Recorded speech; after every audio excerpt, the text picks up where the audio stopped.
Well, good morning. We are heading over to HGR again. They have a metal detector. We're going to run every case of maple sugar through a metal detector.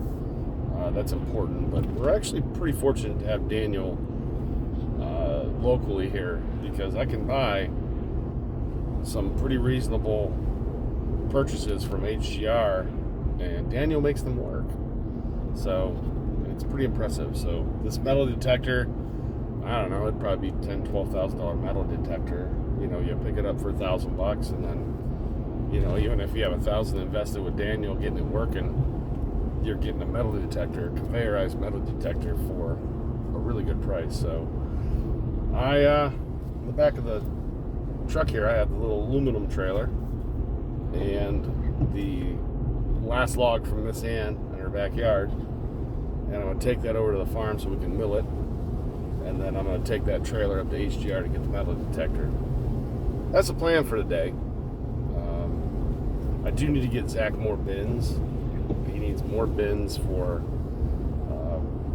the sugar that he's mixing. You know, not all the sugar batches are the same color, so he wants to blend them all together so all of the sugar is uniform. So when the customer gets the sugar from us, it's always going to look the same. That's kind of his goal. And it's a smart goal, because, you know, nobody goes to McDonald's because it's the best coffee. They go because it's exactly the coffee you expect. So customers would like a similar experience. Having different experiences every time, actually, even if they're positive, is not a good thing. So in this case, we need to get Zach some bins so his team can make a uniform product for the customer. And that, my friends, is how you get repeat orders. Tell them what they're going to do, what they're going to get. Give them what they expect. Repeat. So that's kind of the goal today. So I might play around a little bit. There's a walk behind forklift there that I'm interested in, so I may check it out. Anyways, yeah, HGR again on a rainy day. Thanks for stopping by. We'll catch you at the end.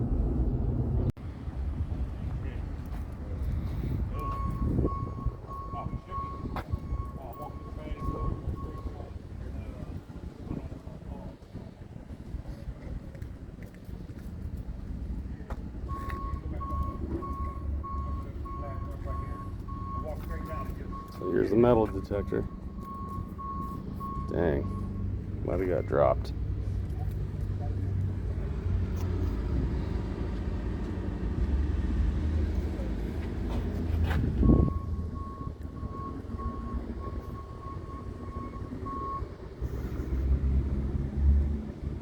Zach needed more bins to make sugar, so I stopped here at Lowe's to grab some more. Said he needed 9 more. We should be well on our way, so get this over to Daniel's shop and get the bins over to the sugar works so Zach and his team can package up. Give me a sec.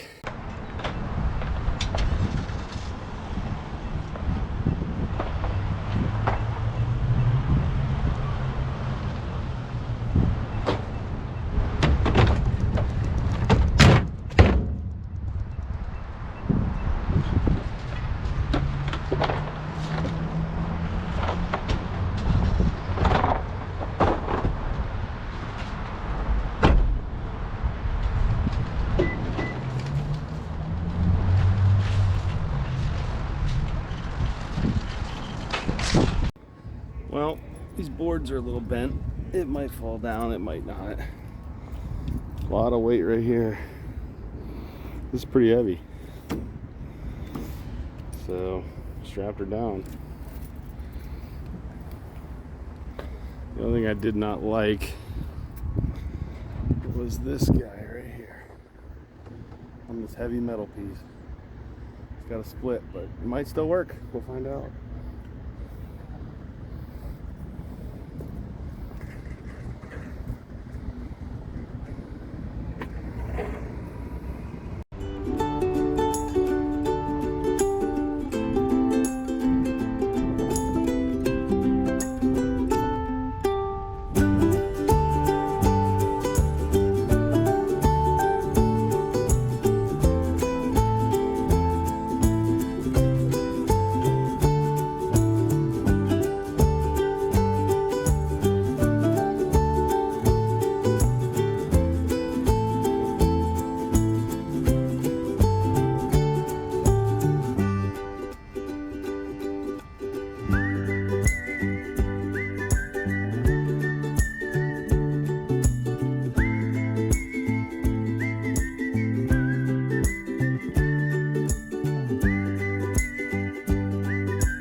So just dropped off the metal detector here at Daniel's place. He's got a nice place here, right by the schools, and nice little shop. So he unloaded it. I forgot to turn the camera on. So sorry about that. You did not see us unload, but I do. That's his wife's car right there. It's awesome. It is a Lincoln, what do you call it? Limousine.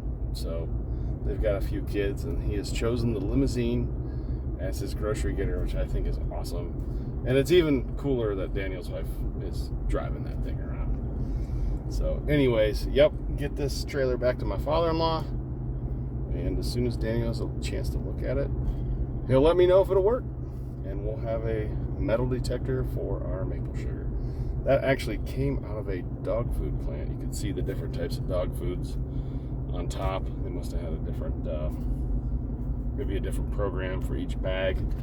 But this is after everything's packaged up, so I'm not really worried about food contact or anything like that. So after it goes through the case sealer, it would go onto this machine, and I think Daniel's going to set it up so it'll push a case. You know, if there's any metal in it, it'll push it off to the side. So that's the plan. Thanks for stopping by. We'll catch you in the next episode.